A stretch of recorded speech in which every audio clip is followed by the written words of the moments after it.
Max got out of her pickup.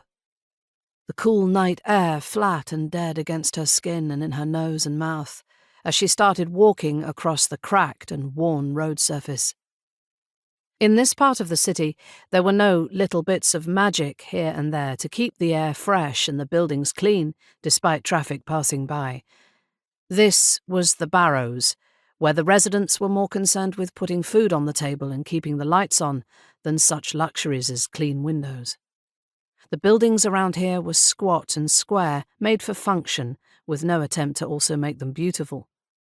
A few of them had boarded-up doors and windows, suggesting that they were empty. Districts like this were common working arenas for Max and the rest of the Marshal's service, and the lack of magic in the air was more reassuring than anything else.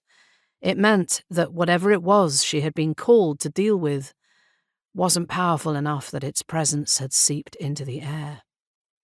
She kept going, wondering what had panicked the city police so much they needed to call in a marshal.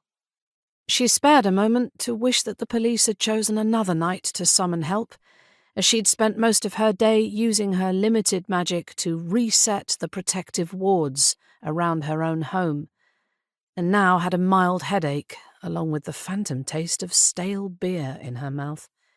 She didn't know why overuse of magic should leave her with a hangover that tasted like old beer, but it did. She'd been looking forward to a quiet evening to rest and recover from the magic use, but part of the job was being available to be called in even on her days off, so she had answered the phone and brought herself here to see what was needed.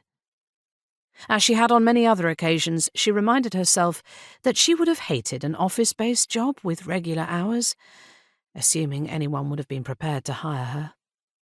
A marshal's work was varied, interesting, and had a clear purpose, all of which she liked more than she disliked the irregular hours.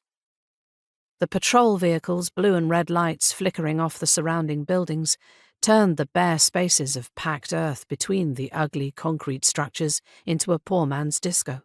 All that was needed was some uncoordinated dancing and a thumping bass beat.